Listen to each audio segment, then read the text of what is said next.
प्रणाम गुरुदेव जी। पुनितियों काल के सन जिनको राम चरण की वंदन बार अनंत। श्री रामचंद्र चरणों मनसा स्मरामि, श्री रामचंद्र चरणों वचसा गृह्णामि, श्री रामचंद्र चरणों शिरसा नमामि, श्री रामचंद्र चरणों शरणं प्रपद्ये। आपदामपहर्तारं दातारं सर्वसंपदां लोकाभिरामं श्रीरामं भूयो भूयो नमामि। नारायणं नमस्कृत्य नरं चैव नरोत्तमं देवीं सरस्वतीं व्यासं ततो जयमुदीरये। सच्चिदानन्दरूपाय विश्वोत्पत्त्यादिहेतवे तापत्रयविनाशाय श्रीकृष्णाय वयं नमः। वसुदेवसुतं देवं कंसचाणूरमर्दनं देवकी परमानन्दं कृष्णं वन्दे जगद्गुरुं। गुरुर्ब्रह्मा गुरुर्विष्णु गुरुर्देवो महेश्वर, गुरुर्साक्षात् परब्रह्म तस्मै श्रीगुरुवे नमः। अखण्डमण्डलाकारं व्याप्तं येन चराचरं तत्पदं दर्शितं येन तस्मै श्रीगुरुवे नमः।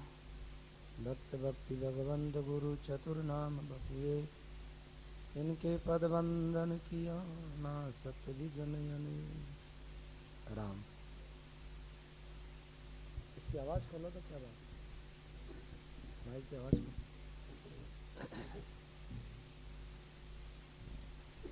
सर्वप्रथम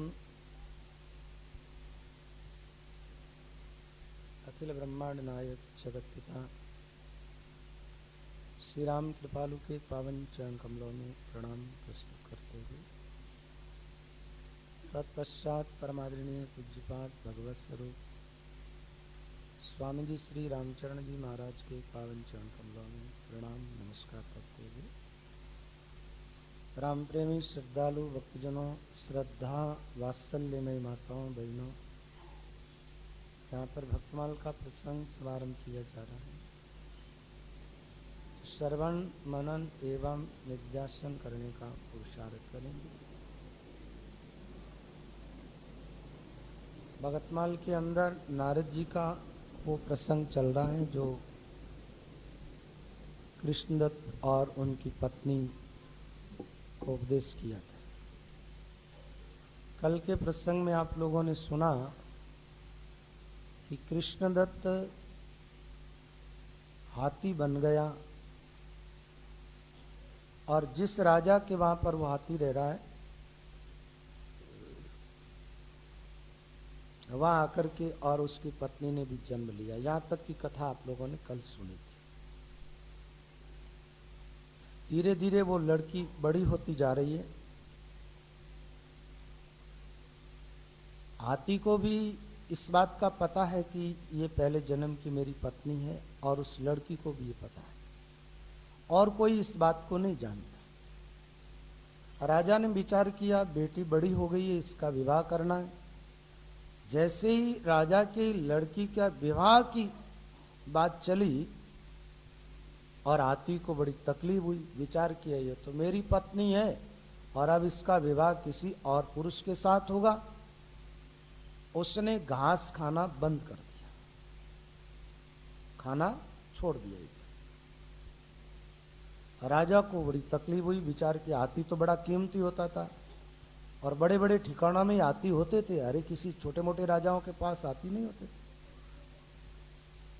राजा ने खूब इलाज करवाया लेकिन ऐसी बीमारी हाथी की तो जो किसी के पकड़ में ही नहीं आती। राजा को बड़ी चिंता हुई। विचार किया ये मेरा हाथी मर जाएगा। राजा की बेटी ने कहा, बोले पिताजी इस हाथी को मैं खिला सकती हूं। बोले तू कैसे खिलाएगी? बोले एक बार मुझे इसके पास तो जाने दो। वो लड़की गई और जाकर के हाथी के कान में कहा बोले जब मैंने आपसे कहा था कि नारद जी महाराज से दीक्षा लेकर के और भजन साधन में लग जाओ, उस समय मेरी बात मानी नहीं। अब हाथी की योनि में आ गए हो और ये खाना छोड़ने से मर जाओगे। ये योनि मतलब एक आत्महत्या जैसा हो जाएगा। तो हाथी के भीतर से जो आवाज जा रही, मन होता है ना जानवरों की भाषा अपन नहीं जानते। भाषा की बात करें तो जानवरों की क्या, आदमी की भाषा भी नहीं जानता। अपन यहां रह रहे, मैं मद्रास गया तो वहां लोगों की भाषा कुछ भी समझ में नहीं आती अपने। जैसे कोई लोहे का डिब्बा हो ना, उसमें खूब सारे कंकर डाल दो और उनको हिलाओ, वो बोलता है कड़कड़ कड़कड़ कड़कड़ ऐसे बोलते वो लोग, ठीक है, समझ में नहीं आती अपने। तो जो आदमी की भाषा नहीं समझ सकता तो जानवरों की भाषा कैसे समझेगा। लेकिन कुछ लोग ऐसे हुए हैं जो जानवरों की भाषा भी समझते। उस हाथी को तकलीफ ये थी कि ये किसी और के साथ विवाह न करे। तो लड़की ने कहा मैं तुम्हारी तकलीफ को जानती हूं, मैं किसी पुरुष के साथ विवाह नहीं करूंगी और विवाह करने के लिए नहीं आई। मैं तो तुम्हें इस दुनिया से पार करने के लिए यहाँ जन्म लेकर के आई हूं, इसलिए तुम चिंता छोड़ो, खाओ। महाराज वो लड़की गई और हाथी तो वहां घास खाने लग गए आराम से। राजा ने विचार किया क्या जादू कर दिया इसने, पास में गई और हाथी खाने लग गया। तो उस लड़की से पूछा राजा ने कि तूने ऐसा क्या मंत्र पढ़ा, हाथी के पास जाकर के कुछ दवाई तो खिलाई नहीं, फिर ये घास कैसे खाने लग गया। उस लड़की ने अपनी पूरी जीवन की कहानी सुनाई कि मैं पहले जन्म के अंदर एक ब्राह्मण कन्या थी, ये मेरा पति था और हम दोनों पति पत्नी साथ साथ रहते थे। वहां नारद जी महाराज आए, उनसे मैंने दीक्षा ली, भजन किया। मेरे पति ने कुछ समय तक तो विरोध किया और उसके बाद ये राजी तो हो गए दीक्षा लेने के लिए, लेकिन किसी ने इनको बैठा दिया और ये दीक्षा नहीं ली, वैष्णव धर्म के अनुसार न भजन किया, इनकी मृत्यु हो गई। तो मृत्यु के बाद में इसको हाथी की योनि मिली और मैं भगवान के धाम में गई। मुझे भी पता था कि मेरा पति अधोगति में चला गया है, तो मैं इसको निकालने के लिए इस संसार में जन्म लेकर के आई हूं और तुम्हारी बेटी हूं। उस लड़के ने ये बात कही तो उनके माँ बाप को तो बिल्कुल ही नहीं जमी। विचार करता कैसी कहानी गढ़ करके और ये बच्ची बोल रही है, पता नहीं, अजीब सी बात। अब राजा और रानी ने तो विचार किया हमें तो पता नहीं चलता, इसको कैसे पता चलता, राती इसका पति कैसे हो सकता है, कुछ समझ में नहीं आएगा। कई लोग तो ऐसे भी है ना, कहते दोबारा जन्म होता ही नहीं है, ऐसे भी लोग हैं। लेकिन जन्म तो होता है, इस बात को तो मानना पड़ेगा। और कई ऐसे उदाहरण है जो भक्तमाल में बताए जाएंगे। अभी तो आज मैं सोचता हूं थोड़ा प्रसंग को आगे बढ़ाए, नहीं तो एक ही जगह बैठे रहेंगे। आप सोचोगे भक्तों की कहानी, भक्तों का चरित्र तो एक भी नहीं सुनाते हो। आज 10 दिन हो गए एक भगत की कथा ही पूरी नहीं की, एक आध भगत की तो कथा पूरी करें। तो महाराज राजा रानी को जमा नहीं और उन्होंने स्वयंवर रखा। तो राजकन्याओं का स्वयंवर होता था ना, उसमें देश देश के राजाओं के बेटों को बुला लिया जाता था और लड़की स्वयं चुनती थी अपने लिए वर। तो खूब सारे राजा लोग आए हुए थे, उसके हाथ में वरमाला देकर के भेजा गया, अपने लायक वर चुन लो। वो लड़की तो घूमती हुई गई महाराज, सीधी जाकर के हाथी के गले में माला डाल दी। हाथी के गले में माला डाली तो सब लोग हंसने लगे, हंसी उड़ाने लगे। फिर विचार किया कि अभी उम्र कम है और ये ब्याह शादी में शायद लड़की समझती नहीं होगा, इसलिए इससे भूल हो गई है, दोबारा चांस दिया जाए। दोबारा भी उसने जाकर के हाथी के ही गले में जब माला डाली तो जितने राजा लोग आए हुए थे बोले ये लड़की तो पागल है, इसके साथ कौन विवाह करे। सब के सब उठ उठ करके रवाने हो गए और सब जगह ये चर्चा फैल गई, राजा की बेटी है, पागल है, पागल है, पागल। राजा को अच्छा नहीं लगा, बहुत बुरा लगा। विचार क्या इसने कैसा काम कर दिया। अब तो महाराज इतने क्रोधित हो गए वो तो, अब लड़की को मारे तो भी ठीक नहीं, बड़ा दुखी हुआ। तो कुछ विद्वानों ने उनको समझाया, बोले कि महाराज दुखी होने से कोई फायदा नहीं है, अब ऐसा करो ये स्वयंवर के विचार तो छोड़ दो और लड़की के लायक कहीं वर ढूंढ करके इसका विवाह कर दो। तो लड़का ढूंढने के लिए निकले, लेकिन वो तो चारों तरफ हवा की नहीं, सारे जगह समाचार फैल गए कि अमुक राजा की बेटी पागल है, और स्वयंवर के अंदर उन्होंने हाथी के गले में वरमाला डाली, इसलिए हाथी उसका पति होगा। इस ढंग की चर्चाएं चारों तरफ हो गई। कोई भी लड़का उस लड़की के साथ विवाह करने को राजी नहीं। जो ब्राह्मण वगैरह गए थे सब लौट के आ गए। कहते हैं कि वो राजा इतना दुखी हुआ, मतलब आदमी को क्या है कि शास्त्र भी कहते हैं और नीति भी ऐसा ही बताती है कि भाई जाति के अंदर अपमान हो जाए ना, ये सबसे बड़ा दुख है, सबसे बड़ा कष्ट आदमी के लिए। पहले पुराने जमाने में क्या करते थे, आदमी कोई अपराध करता ना, समाज के लोग उसको बाहर कर देते। अब बाहर करने से क्या होता, भाई आदमी खुद कमा करके खा रहा, रोटी तो खा रहा ही है, ठीक है ना, और जीवन जैसा जीता वो जीता ही है। लेकिन वो आदमी अपने आप को अपमानित महसूस करने लगता था, उनकी एक मानसिकता ऐसी बन जाती थी, और वो आदमी समाज का दंड भर करके ही वापस समाज में आने की कोशिश करता था। मनुष्य जो है ना एक सामाजिक प्राणी है, और ये समाज के अंदर रहना ही इनको अच्छा लगता है। समाज से अलग कर दो एकदम, ये एकदम तनाव में आ जाएगा। तो राजा को समाज के अंदर अपमान हुआ कि राजा की बेटी का वर जो है हाथी होगा, ऐसी ऐसी चर्चाएं हुई। कहते राजा आत्महत्या करने के लिए तैयार हो गया। उस समय नारद जी महाराज आ गए। नारद जी आए और उस लड़की ने प्रणाम किया और सारी अपनी कहानी सुनाई नारद जी को। और नारद जी के पास तो दिव्य दृष्टि है, वो तो सब जानते हैं कौन सी आत्मा कहां से आई है।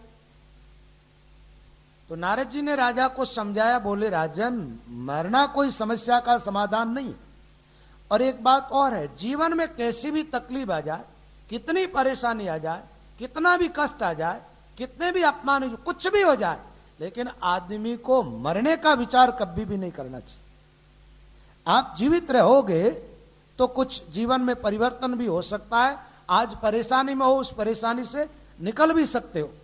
और मान लो परेशानी में आकर के आदमी ने ऐसा विचार कर लिया कि अब मरना समाधान है, तो मौत समाधान नहीं है। देखो आप यात्रा के लिए चलते हो ना, और चलते चलते जहां रुक जाते हो, रुकने के बाद दूसरे दिन की यात्रा आरंभ होती है, तो जहां रुके थे वहीं से आरंभ होती है। ऐसे हमारा जो जीवन है, इसमें आप ऐसा मानो कि आप चल रहे, अब चलता हुआ जीवन जहां रुकता है वहीं से आगे का जीवन आरंभ होता है। तो किसी परेशानी के कारण किसी व्यक्ति ने आत्महत्या कर ली, तो वो आगे जन्म लेगा, और जन्म लेते ही वो परेशानी उसके सामने खड़ी होगी। तो मृत्यु किसी भी समस्या का समाधान नहीं है, समस्या का समाधान है आदमी का विवेक। विवेक पूर्वक जीवन जिया जाए तो कैसी भी समस्या हो, उसके अंदर से कोई न कोई रास्ता उसे निकलने का निकल सकता है, सोचे आदमी ठीक से। तो आप जानते हो पांडवों को जलाने के लिए लाक्षागृह बनाया गया था। महाभारत की ये कहानी है, आप सब लोगों को पता है। लेकिन रास्ता उसमें से भी निकल गया बचाव के लिए। वैसे तो जिन्होंने बनाया उन्होंने तो कोई कसर नहीं छोड़ी कि कहीं से भी ये लोग बाहर नहीं निकल सकते। अब इसमें है और आग लग गई तो मरना निश्चित है, मौत ही है, और कोई उपाय नहीं बचने का। लेकिन रास्ता निकालने वालों ने निकाल लिया, पांडव निकल गए थे ना। ऐसे ही कई बार क्या होता है, समस्याओं के व्यू चक्कर के अंदर हम फंस जाते हैं। ऐसा नहीं है कि उनके अंदर से बाहर निकलने का कोई रास्ता नहीं है, रास्ता होता है। लेकिन कई बार आदमी क्या करता है, रास्ता तो नहीं ढूंढता है और सीधा मृत्यु का विचार बना लेता है। कई बार सुनते हैं ना, बच्चे पढ़ाई करते हैं और पीछे रह जाते हैं, तो महाराज ट्रेन के नीचे आकर के कट जाते हैं, कई आत्महत्याएं कर लेते हैं, कई ऐसी चर्चाएं सुनने को मिलती है। अब आत्महत्या कर ली तो क्या मिला, मान लो पीछे रह गया, दोबारा पढ़ाई करे तो नीतिकारों ने लिखा ना, जीत ही उसको मिली जो हार से जमकर लड़ा। जीत उस व्यक्ति को मिली जिसने हार से जमकर लड़ा। हार हो गई तो हार नहीं मान। एक बात है, जो हार हो जाए, पराजित हो जाए और पराजय स्वीकार नहीं करे, तो भगवान को भी उनको विजय देनी पड़ती है, भगवान को भी हारना पड़ता। आप जानते हो भागवत में कथा आती है ना, जरासंध और भगवान कृष्ण का युद्ध कितनी दफे हुआ, कितनी बार? 17 दफे, और 17 बार वो आदमी पराजित हो गए। पूरी सेना खत्म, अकेला वापस लौट के जाता और फिर सेना जुटा करके आता चढ़ाई करके। भगवान ने सोचा इस आदमी ने इतना प्रयास, इतना साहस है इसके अंदर, अब इसको एक बार विजय दिलाता। फिर भगवान ने क्या किया महाराज, युद्ध मैदान छोड़ दिया, भाग गए। युद्ध छोड़ करके भाग गए, इसका मतलब वो विजयी हो गया। वो अपने आप को विजयी मान लिया और भगवान ने उसको विजय दिया। भगवान भी हार गए उनके सामने, साहसी आदमी। तो बात यह है कि हार हो जाए जीवन में, उसको हार नहीं मानना चाहिए। आप धंधा करते हो ना, हर बार आपको फायदा ही होता है क्या? कई बार ऐसा होता है नुकसान भी हो जाता। अब नुकसान हो गया यार, काम करना ही बंद कर दिया तो क्या होगा? लेकिन कोई भी आदमी कोई धंधा बंद नहीं करता, नुकसान होने के बाद भी प्रयास करता फिर आगे बढ़ने का, बढ़ जाते आदमी समय के अनुसार। कई बार तो देखते हैं महाराज, कई लोग क्या करते, दिवाला निकाल देते, और दिवाला निकालने के बाद में क्या, थोड़े दिनों के बाद में वो तो खूब पैसे वाले हो जाते हैं, है ना। वो दिवालिया तो किसी और को कर देता आदमी, वो तो पैसे वाले हो जाता है। खैर ये बातें तो आप ज्यादा ही जानते हो मेरे से, ठीक है। क्या है, हम लोग ऐसी बातें करते हैं ना, तो वो सुनी सुनाई बातें होती है, आप लोगों से सुनते वापस आपको सुना देते हैं। हमें ज्यादा अनुभव नहीं होता इन बातों का, इन बातों का अनुभव तो आप लोगों को ज्यादा होता है। हमारे को तो देखो भाई, भगवत संबंधी चर्चा है, भगवान की बात करते हैं ना, उन बात में थोड़ा अनुभव होता था कि तो ये संसार की बातें है। तो वो राजा जो है मरने का विचार कर लिया, मरना, बस आत्महत्या करने, अपमान सहन नहीं हुआ उसे।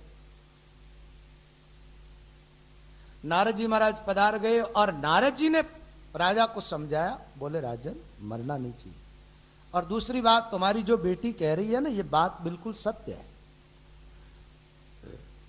राम राम, तुम ये विचार छोड़ दो, और ये हाथी जो है ना, ये पलट करके और पुरुष बन जाएगा। राजा ने विचार किया, ऐसा भी कोई होता है क्या, हाथी पलट करके और पुरुष कैसे बनेगा? नारद जी महाराज उस हाथी के पास में गए, कहा भाई मनुष्य था तब तो मेरी दीक्षा तूने नहीं ली, लेकिन मैं अब मंत्र सुनाता हूं जो सावधान होकर के सुनो। हाथी के जीवन में नारद जी ने मंत्र सुनाया और कहते वो हाथी का शरीर गिर गया, उसके अंदर से एक पुरुष प्रकट हो गया। अब ये बात आज का आदमी तो कोई स्वीकार करता नहीं है ना, आज का आदमी ऐसी बात स्वीकार नहीं करता है। लेकिन बात ऐसी है, भगवान की जो महिमा है ना, उसमें अनहोनी होनी करे होनी जाए बिलाई। अब आज का आदमी ये बात स्वीकार करेगा, पानी पर पत्थर तिर सकता है। आज का आदमी ये बात स्वीकार करे क्या कि आदमी रोटी तो खाए और टट्टी पेशाब न करे? ऐसी बात कोई स्वीकार करता है क्या? रामचंद्र जी महाराज के शिष्य हुए ध्यानदास जी के जीवन में ऐसी घटना घटित हुई कि वो जीवन भर पेट के भोजन करते थे, लेटरिन नहीं जाते। तो ये मार्ग ही कुछ ऐसा है जो आदमी की समझ के बाहर की बातें होती। और अभी वर्तमान में हमने देखा, हमने दर्शन किया है, जोधपुर के पास में एक बाला करके गांव है, वहां सती जी महाराज रहते थे। उन्होंने 44 साल तक, 44 से ज्यादा ही रहे होंगे, लगभग 44 साल तक, ऐसा सुना है।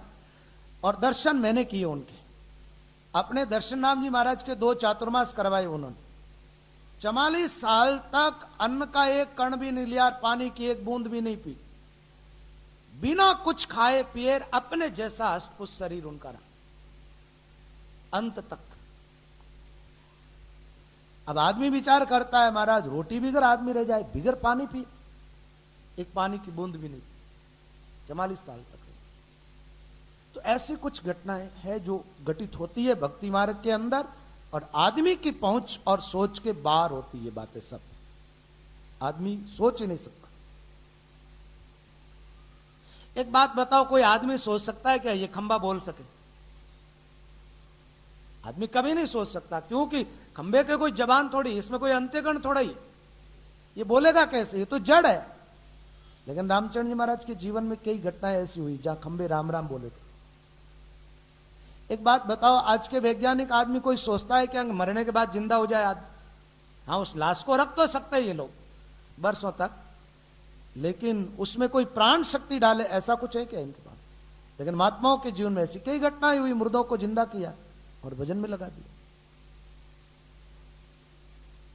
अनहोनी होनी करे होनी जाए, एक तुलसी का पत्ता पर्वत के जितना भारी हो जाता है जहां पर, और पर्वत है जो पत्ते की नहीं पानी पर तैरने लग जाते हैं। ये भक्ति मार्ग और भगवान के नाम की महिमा है। आती पलट करके पुरुष बन गए। ऐसी तो एक भागवत में भी कथा आती है।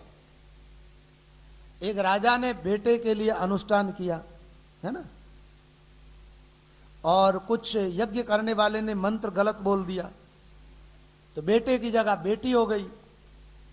जब राजा नाराज हुए, क्योंकि राजा की पत्नी तो चाहती थी बेटी हो और राजा चाहता था बेटा हो गई क्या बेटी। ये कहानी सुनी हुई है ना। फिर हुआ क्या, वशिष्ठ जी महाराज से कहा तो उस लड़की को लड़का बना दिया। वो फिर एक ऐसी जगह पहुंच गए जहां भगवान शिव जी रहते थे, और उस धरती को श्राप दे रखा था कि कोई भी पुरुष आएगा तो स्त्री बन जाएगा। वहां गया और फिर स्त्री बन गया, और वहां से आया और चंद्रमा का बेटा बुद्ध के साथ विवाह कर लिया। ऐसी कथा है ना। उसके पेट से लड़का हो गया।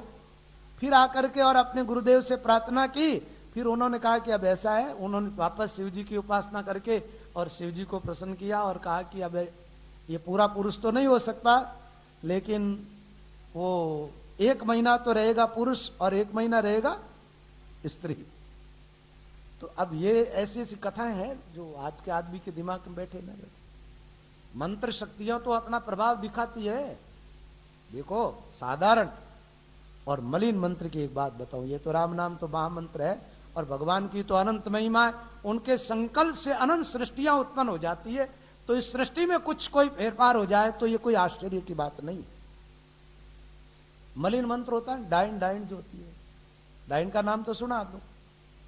एक बार क्या हुआ, एक आदमी की पत्नी थी, वो डाइन थी। तो वो क्या कि रात में बिल्ली बनी। उस आदमी ने देख लिया, देखा तो वो तो कांपने लग गया, पसीना आ गया कि मेरी पत्नी तो डाइन है, मुझे भी खा सकती है। तो और वो बिल्ली बन करके निकल गई। अब वो महाराज जहां जाना था बिल्ली बन के गई, वापस आई और वापस आकर के स्त्री बन गई। वो आदमी तो महाराज इतना घबराया, सुबह तक बुखार आ गया। तो उसकी पत्नी ने कहा आपने मुझे देख तो लिया, जो जो घटना घटी तो ये सब देख लिया, आपको सब पता चल गया, लेकिन आप चिंता न करें, आपके परिवार को आपको किसी प्रकार की कोई तकलीफ नहीं होगी। लेकिन अब क्या है कि मैं भी अपने वश में नहीं हूं, मुझे ये मंत्र किसी ने सिखा तो दिया, और अब क्या है कि वो बेग आता तो मुझे ऐसा काम करना पड़ता। उस आदमी को विश्वास हो गया फिर पत्नी पर। तो आखिर उसने कहा कि तू आदमी जिंदा है, शरीर जो का त्यों, और उसका कलेजा कैसे खा जाती तू, उसका कलेजा कैसे निकाल लेती। उसने कहा देखो ये मैं तुम्हें बताती हूं। उसने कहा एक मतीरा लाओ, मतीरा होता है तरबूज, तरबूज मंगवाए। तरबूज मंगा करके उसको रख लिया। उस आदमी से कहा आप सिर्फ देखना उसको, ठीक है ना, जो भी मैं करूं देखते रहना और घबराना मत। अब वो महाराज वो उसके मंत्र को बोला जो भी, और वो तो आवेश आता तो इस ढंग से हो जाती, वो तो विकराल डाइन तो डाइन होती। और वो ऐसे अपना हाथ उस मतीरे पर घुमाने लगी। 5 मिनट के बाद उस मतीरे को उस आदमी को दे दिया। बोले अब इसको चीर के देखो। देखा तो भीतर से पूरा खा गई, वो सब साफ कर दिया और बाहर से जो खाती। अब आप बताओ, ये साधारण मंत्रों में ऐसी करामात होती है। जो मैले मंत्र है, जिसको यह मंत्र बोले 1000 कोस दूर आदमी मर जाए। मारण मंत्र जो होता है मूठ मंत्र, तो उससे ऐसा ही तो होता है। आदमी 1000 कोस पर दूर बैठा है, यहां से मंत्र पड़ेगा आदमी, उसकी मृत्यु हो जाती। मारण मंत्र कई यति बड़े बड़े मंदिरों को उठा लेते थे, ले जाते थे। और यह घटना तो मुरली राम जी महाराज के साथ हुई, उनके ऊपर मूठ चलाई थी। राम भजन के प्रताप से उसका असर नहीं हुआ, वो बात तो अलग है। तो मैले जो मंत्र होते हैं वो अपना काम करते, तो यह महामंत्र है, इससे तो सब कुछ हो सकता है। यहां तक बताई गया है शास्त्रों में कि राम मंत्र का ज्यादा जप किया जाए तो वह सामर्थ्य आदमी में आ जाता है, पूरी नई सृष्टि का निर्माण कर सकता है। क्या नई सृष्टि का निर्माण करने का सामर्थ्य उसमें आ जाता है। जब इतना सामर्थ्य उसमें आ जाता है तो फिर हाथी का आदमी बना दे, ये तो एक छोटी सी बात होती, छोटी सी बात। तो आदमी बन गया, और नारद जी ने फिर फेरा करवा करके उस लड़की के साथ उसका विवाह कर दिया। दोनों ने नारद जी महाराज से दीक्षा ली और भजन में लगे, और उस जीवन में वो दोनों मुक्त हुए। ये कथा यहां भक्तमाल में संक्षिप्त में है और एक विश्राम सागर ग्रंथ है जिसके अंदर बहुत विस्तार से दी गई। उसके अनुसार ये कथा कही जाए तो 5-6 दिन इस एक कथा में लगता है विस्तार से। और विश्राम सागर ग्रंथ की रचना एक रामसनेही संत ने की। स्वामी रामचरण जी महाराज के शिष्य हुए थे देवादास जी महाराज, जिनका रामद्वारा जोधपुर के अंदर है, वहां संत रहते हैं। देवादास जी महाराज के शिष्य हुए थे रघुनाथ दास जी महाराज। तो रघुनाथ दास जी वैसे हुए तो रामसनेही संत थे, लेकिन उनके कुछ पूर्व जन्म के संस्कार ऐसे थे। पहले जन्म में वो भगवान साकार रूप के उपासक थे, सीताराम के उपासक, और सीताराम जी की ऐसी उन पर कृपा थी कि उनको दर्शन होते थे। तो वो सीताराम बोलते थे, तो यहां रामसनेही परंपरा में तो राम राम बोलने की बात थी। फिर भी उनके गुरुदेव देवादास जी महाराज ने उनको छूट दे रखी थी। देवादास जी महाराज ने उनको एक बार भिक्षा के लिए भेजा, और जिस घर में वो भिक्षा लाने के लिए गए ना, वो बाई थी जो माता वो जुआ निकाल रही थी। अब जुआ निकालते निकालते देखते देखते जू को मार दिया अपने हाथ से। अब जू को मारा और उन्हीं हाथों से ला करके देवादास जी महाराज को रोटी दे दी। वो सब देखते रहे। देवादास जी ने वो रोटी ला करके कुत्ते को डाल दी बाहर, और गुरु महाराज के सामने वो झोली रख करके कहा, गुरुदेव ऐसी कृपा करो कि आज के बाद मैं भिक्षा नहीं लूं, झोली की रोटी नहीं खाऊं। अब महाराज देवादास जी महाराज ने कहा, रामसनेही संप्रदाय में रहना और झोली की रोटी नहीं खाना, ये तो कैसे जमेगा। और उस समय ऐसा था कि कोई रामद्वारा में अग्नि नहीं जलाई जाती थी, आग को साधु छूते ही नहीं थे, आग जलाना बंद था। वहां केवल भिक्षा आती या गृहस्थी भोजन पहुंचा देते। राम द्वारो राम को और चूनो और भाटो, चारों कोना फिरन देख लो, चिमटी मिले नहीं आटो, जट आटो ही नहीं एकटो मिली बाटो। तो महाराज तब देवादास जी महाराज ने कहा, ऐसा कर तू रघुनाथ दास, अब तेरी निष्ठा भी सीताराम जी में है, साकार में, और यहां निराकार की उपासना है, यहां तेरा विचार मेल नहीं खाएगा, इसलिए तू ऐसा कर, यहां से अयोध्या चला जा।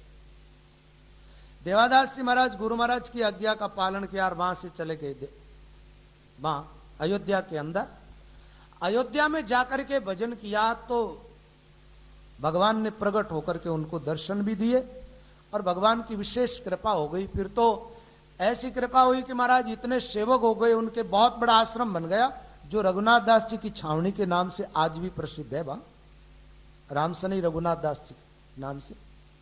और वहां कितने ही संतों को भोजन प्रसाद की व्यवस्था होने लग गई, और वो उनके जीवन काल में फिर कभी भिक्षा नहीं लाया, हाथ से बना करके खाते थे। पहले वो खुद बनाते थे और उसके बाद उनके जो भी शिष्य हो गए, इस ढंग से चला।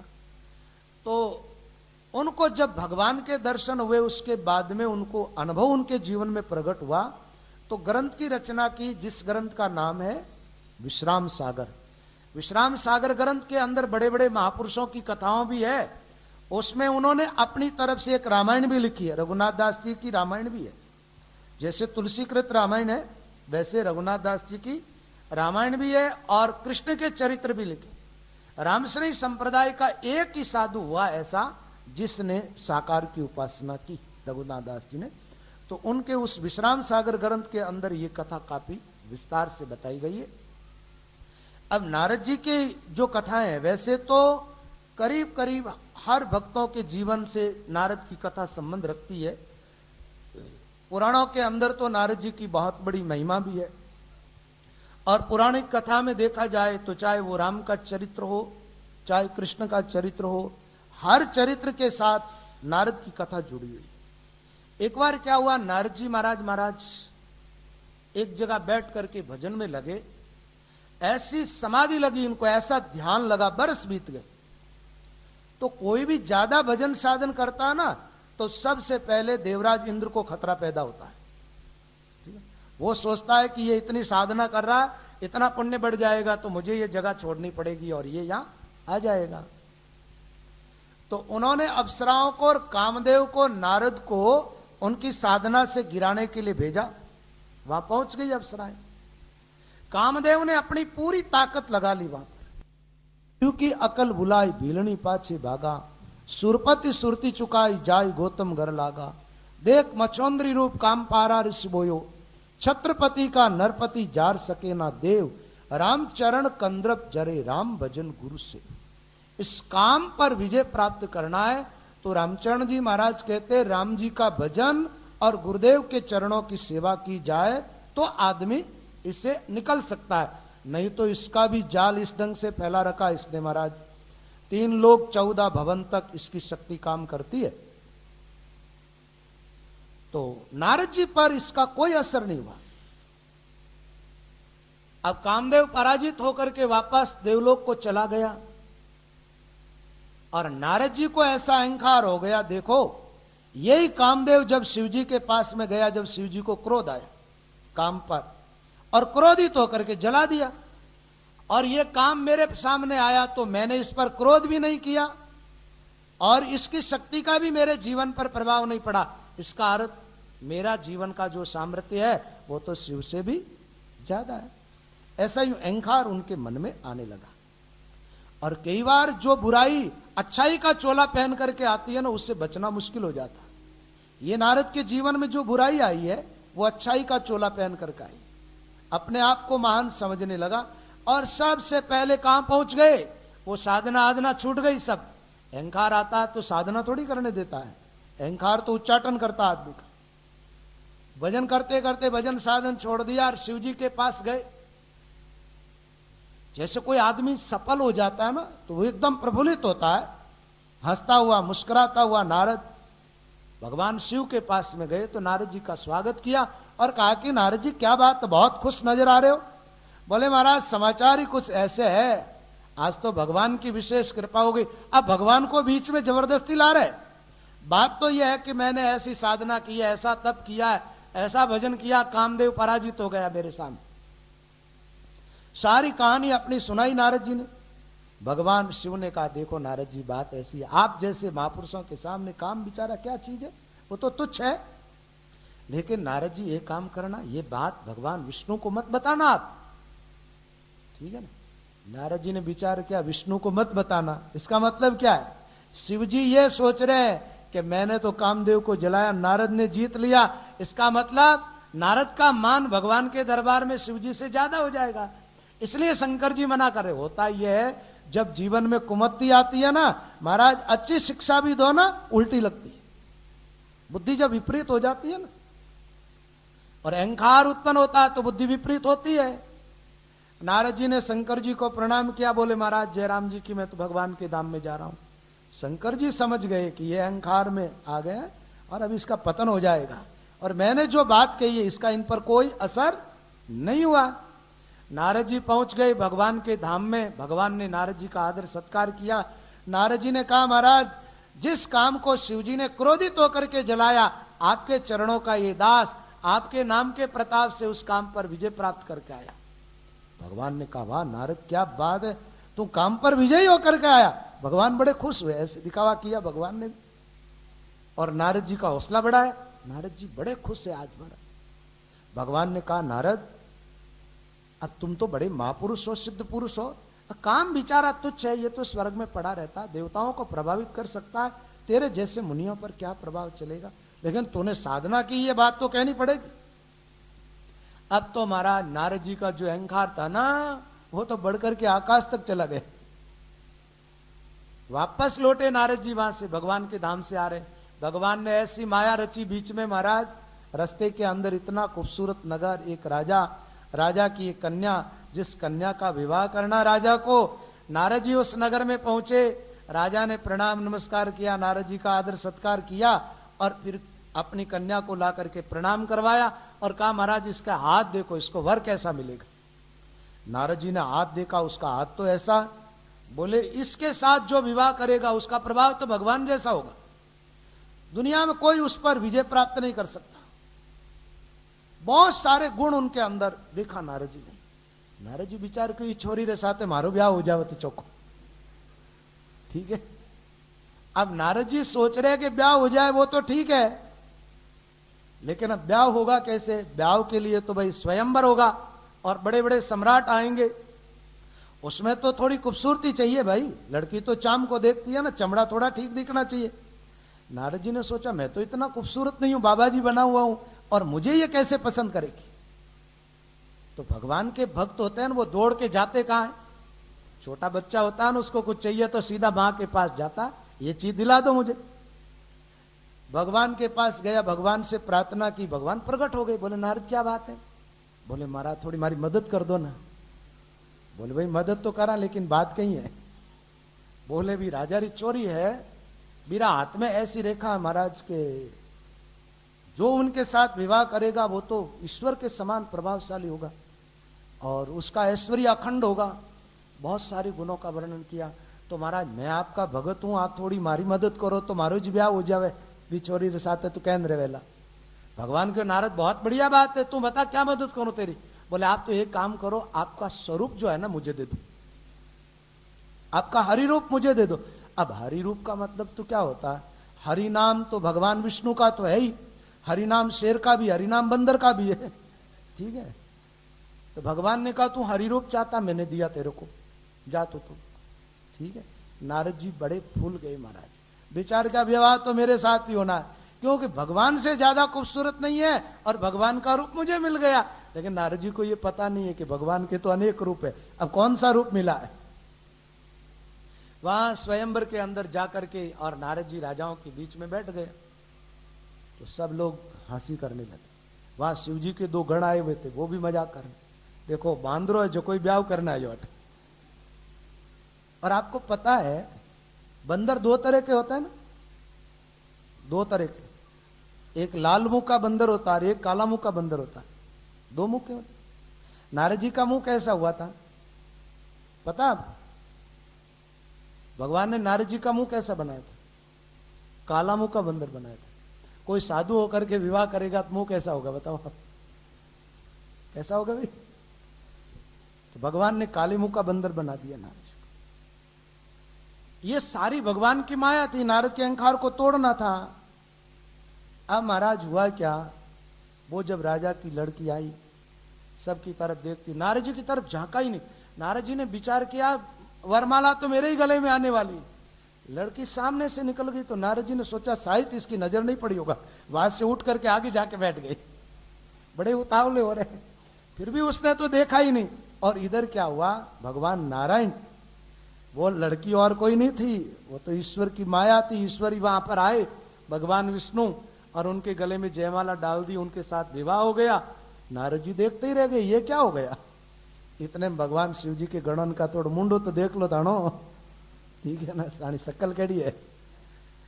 नारद जी ने पानी में जाकर के मुंह देखा, बंदर के जैसा आया। गुस्सा भगवान पर, मनमानी करता है भगवान होकर के, हम जिसकी उपासना करते हो इन पर कोई शासन करने वाला तो है नहीं, मैं ही आज दंडित करता हूं। भगवान पर क्रोधित होकर के जा रहे। भगवान ने सोचा अब इनको क्रोध तो बहुत आया हुआ है, चलो इनको दर्शन तो देना ही। अब भगवान रास्ते में ही मिल गए, और मिले तो वो लड़की साथ में। और नारद जी को गुस्सा आया, बोले कि तुम्हारे तो पास में लक्ष्मी है, एक लड़की के साथ मैंने विवाह करनी चाह, मनमानी कर ली, तुमने विवाह कर लिया और मुझे ज्यों का त्यों रख दिया।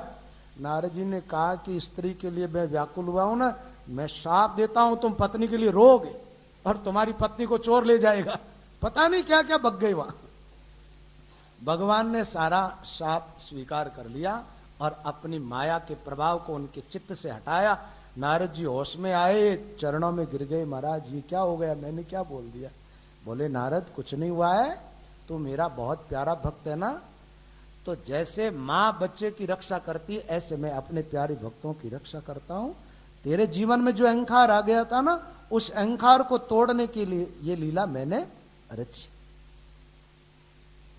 एक बात है, ये चर्चा नारद जी ने कब की, वापस जब राम जी का अवतार हुआ, सीता हरण हो गया, राम बहुत व्याकुल थे सीता की विरह में। उस समय नारद जी ने सोचा ये राम जी को जो तकलीफ मिल रही है ना, मेरे श्राप के कारण मिल रही। आज वहां पर नारद जी गए, भगवान से क्षमा मांगी, बोले महाराज मुझे माफ कर देना, और मेरे अपराध के कारण आप दुखी हो रहे। भगवान को क्या दुखी होना, ये तो भगवान की तो एक लीलाएं होती है। नारद जी से भगवान ने कहा नारद आज तेरी बुद्धि ठीक है, आज तो कोई वरदान मांगे तो मैं दे सकता हूं, उस दिन तो मांगा था तो कुछ उल्टा सीधा रूप दे दिया, अब कुछ मांग ले।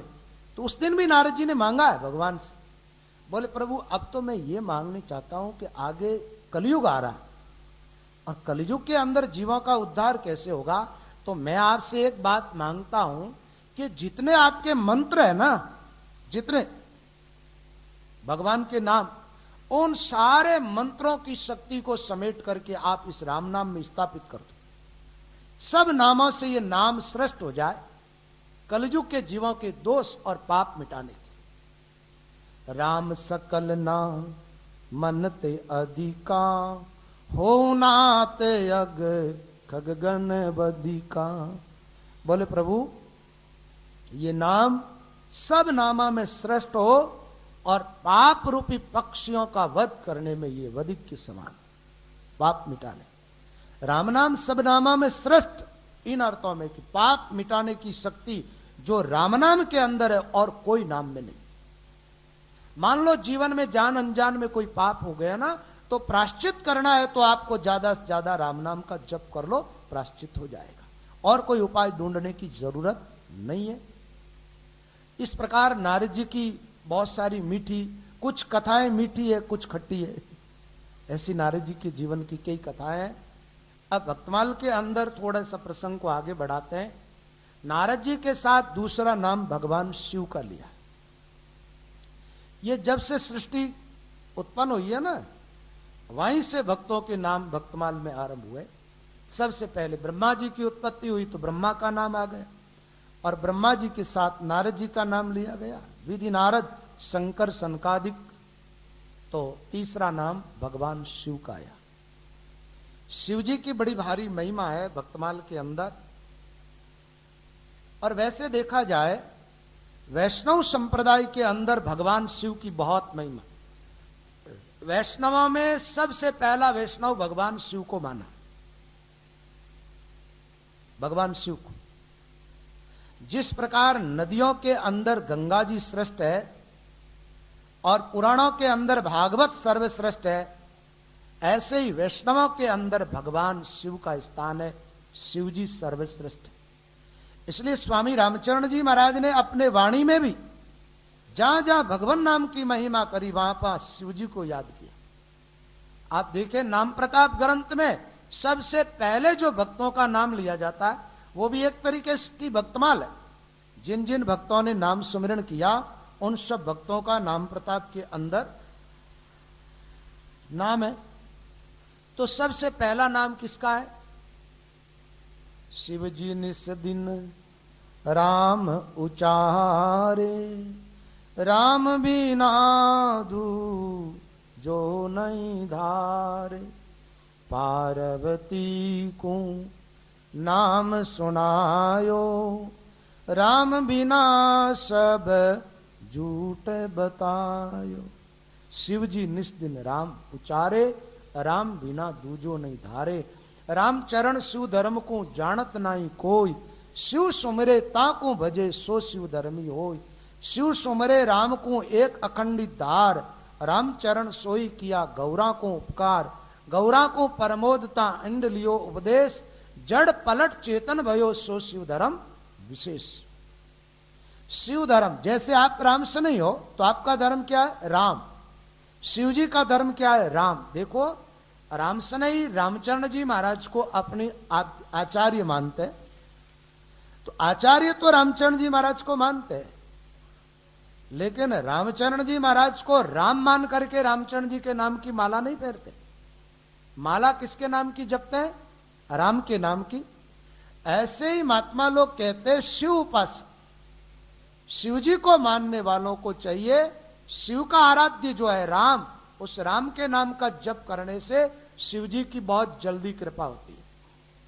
हनुमान जी की प्रसन्नता चाहो तो राम नाम का जप करो, शिव की प्रसन्नता चाहो तो राम नाम का जप करो। शिव जी का इष्ट है राम।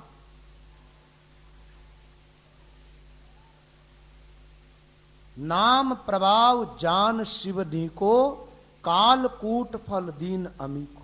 रामायण में आता है कि नाम के प्रभाव को शंकर जी जिस प्रकार जानते वैसा दूसरा कोई नहीं जानते। नाम की महिमा को सबसे ज्यादा जानने वाले भगवान शिव है। और अन्य महात्माओं ने जाना, लेकिन शिव जितनी किसी ने नहीं जाना।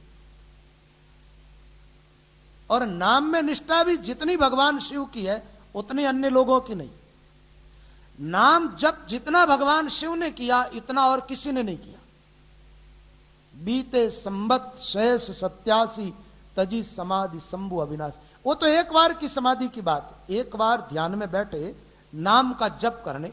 रामायण के अंदर स्पष्ट शब्दों में जब सती ने सीता का रूप धारण किया और शिव जी वहां से पहुंचे, वो जो भी कहानी है वो छोड़ देते हम। तो राम राम भगवान शिव जपते हुए अपने आश्रम कैलाश में आ गए और वहां आकर के शिव जी ने राम मंत्र का ध्यान करते हुए समाधि लगाई। शिव जी समाधि में रहते हैं तो ये निरंकार के अंदर लीन हो जाते उस समय। ऐसी समाधि लगी शिव को, 87,000 वर्ष बीत गए।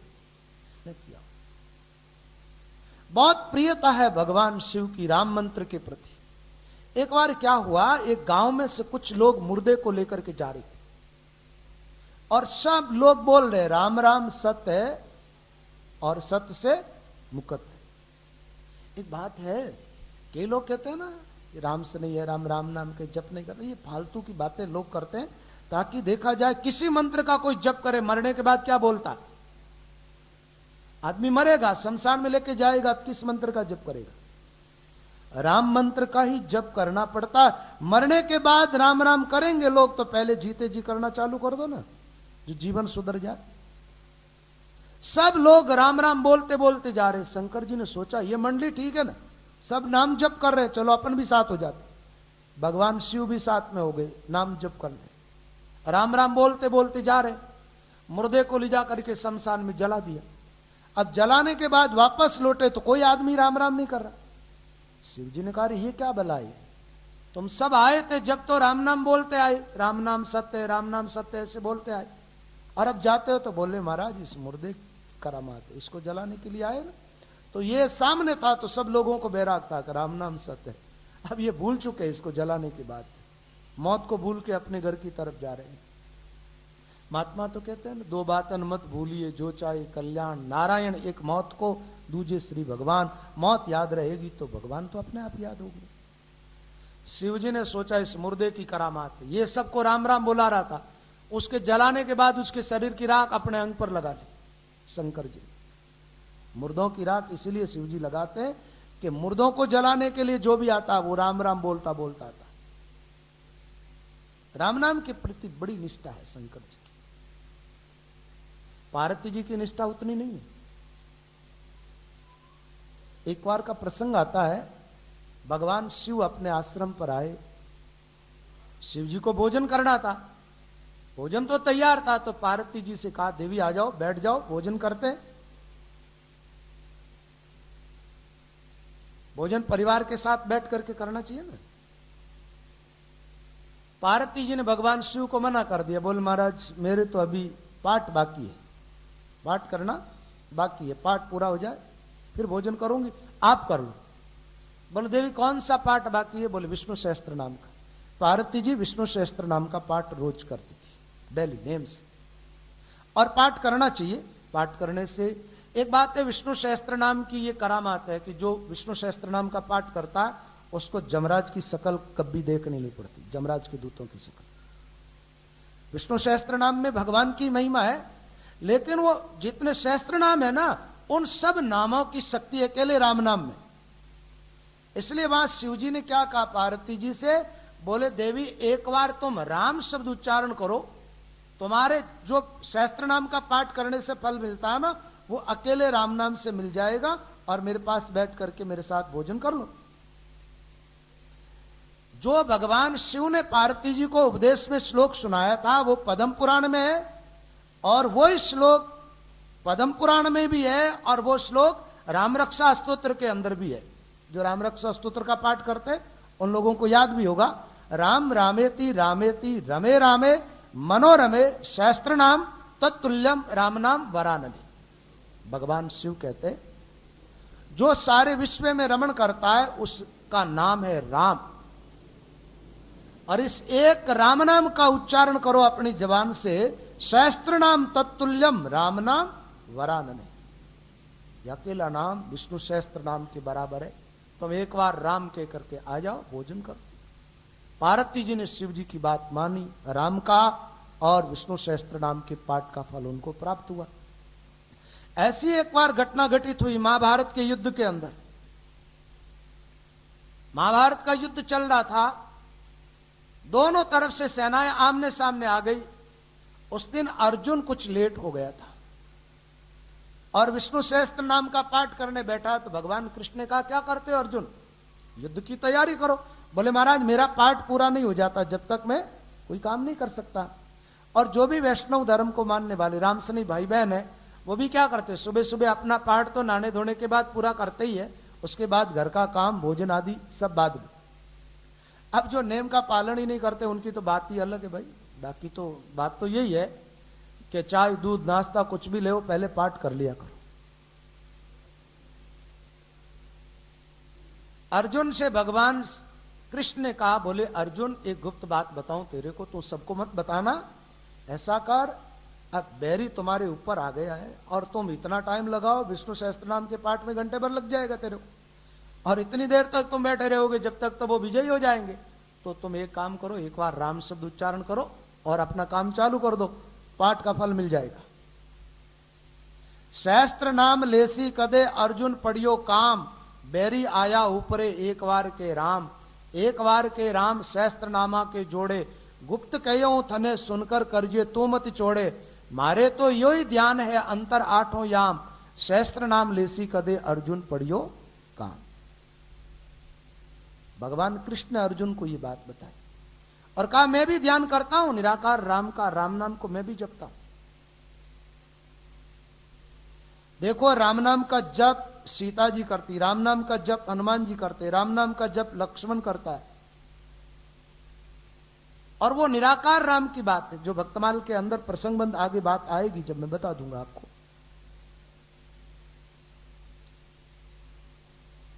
तो शिवजी की राम नाम के प्रति बहुत निष्ठा है।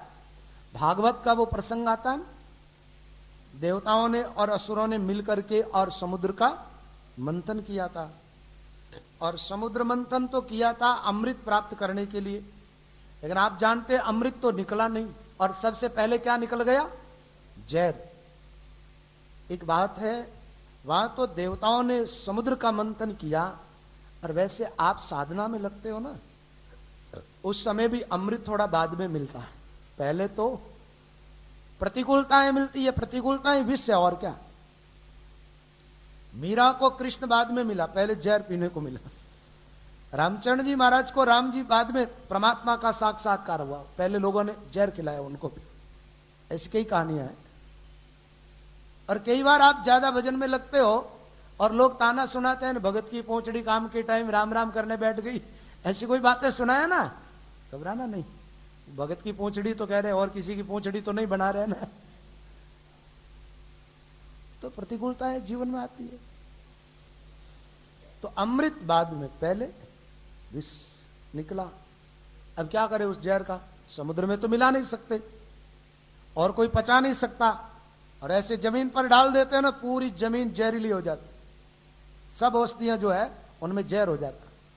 क्या करें, सब देवता राक्षस सब मिलकर के भगवान शिव की शरण में गए, शंकर जी से प्रार्थना की। भगवान शिव ने आंखें खोली, विचार किया, ये देव और असुर सब एक साथ, ये तो कभी एक साथ हो ही नहीं सकते, एक साथ प्रार्थना कर रहे। भगवान शिव को बड़ी प्रसन्नता हुई। बात यह है कि आपका परिवार है ना, परिवार में दो बेटे और दोनों दो तरफ जाते हो, और कभी दोनों साथ में आए आपके सामने, आप विचार करते हो, आपके जीवन में एक प्रसन्नता होती है कि देखो हमारे बेटे दोनों पहले तो लड़ते झगड़ते थे, अलग अलग रहते थे, आज एक हो गए। आदमी क्या है कि महाराज परिवार को जुड़ा हुआ देख करके खुश होता है और टूटा हुआ देख करके उदास होता है। तो शिव का तो परिवार ये सब। भगवान शिव जी को बड़ी प्रसन्नता हुई और इनको तो प्रसन्नता का लाभ उठाना था। इन लोगों ने प्रार्थना की, बोले महाराज हम आपकी शरण में आए। शिव जी ने कहा वो तो ठीक है, लेकिन क्यों आए, कोई काम? बोले हाँ काम तो है। बोले क्या? बोले महाराज हम दोनों ने मिलकर के समुद्र का मंथन किया, लेकिन मंथन जब आरंभ हुआ था उस समय हमने एक बोलमा की थी। आजकल भी लोग बोलमा करते हैं ना। बोले क्या बोलमा की? बोले कि हम सब देवा में महादेव सबसे बड़े आप हैं, जो पहले चीज मिलेगी, निकलेगी समुद्र से, वो हम आपको भेंट करेंगे। अब जिसके भाग्य में जो होता है वो निकलता महाराज। शिव जी ने कहा तो फिर, बोले वो जो चीज निकली वो लेके आए। शिव जी ने कहा ले आओ, क्या लाए? बोले महाराज जी जहर निकला। एक बात है, अमृत निकलता तो न तो कोई देवता शिव जी की तरफ जाते और न कोई, लेकिन जहर निकल गया तो शिव जी की तरफ। भगवान शिव ने सोचा ठीक, शिव जी समझ गए उनकी चतुराई। देवी भगवती पास में खड़ी थी, उन्होंने कहा महाराज ये जहर मैं नहीं पीने दूं। कोई स्त्री अपने पति को जहर पीने देगी क्या? जहर नहीं पीने दूंगी। ये तो सब स्वार्थी लोग हैं, मतलबी लोग हैं, अपना मतलब निकालने के लिए आए, और आप जानते जहर पीने से तो मृत्यु हो जाती। पार्वती इस प्रकार का विरोध करने लगी। भगवान शिव ने कहा देवी देख, एक माला होती है ना, माला में सब मन के होते हैं, लेकिन एक मन का बड़ा होता है, उसको अपना बड़प्पन रखना पड़ता है। महादेव जी अपना बड़प्पन कैसे रखेंगे, ये बात कल सुनाएंगे हम आपको। अभी सत्संग का टाइम हो गया, इस प्रसंग को विश्राम देते हैं। आप सब भाई बहन थोड़ी देर के लिए राम नाम का जप करें। सर्वप्रथम स्थान भगवान शिव का है, और हमारे सनातन धर्म के अंदर कोई ऐसा ग्रंथ की रचना नहीं हुई है कि जिस ग्रंथ के अंदर भगवान शिव की महिमा न हो। निर्गुण उपासना करने वाले महात्माओं ने भी शंकर जी की महिमा करी, सगुण उपासना करने वाले महात्माओं ने भी भगवान शिव की महिमा कही। और संसार में जितनी विद्याएं जो चल रही है वो सब भगवान शिव से प्रकट हुई।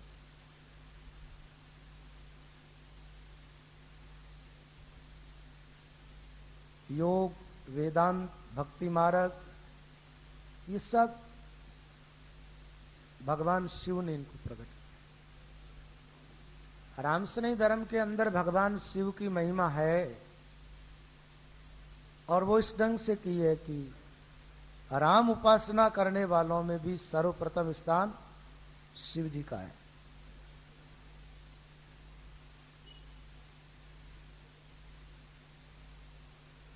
रामचरण जी महाराज ने पहला रामसनेही भगवान शिव को माना, और दूसरे स्थान पर शेष जी का नाम लिया गया। पहला रामसनेही भगवान शिव और दूसरे रामसनेही शेष। रामसनेही संप्रदाय तो अभी चला है, राम राम।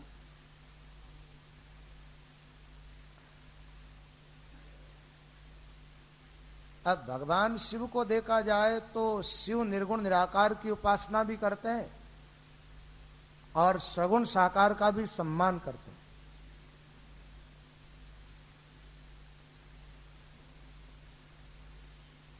भगवान का भक्त वो ठीक है, आप मान लो साकार की उपासना करते, सगुण साकार की।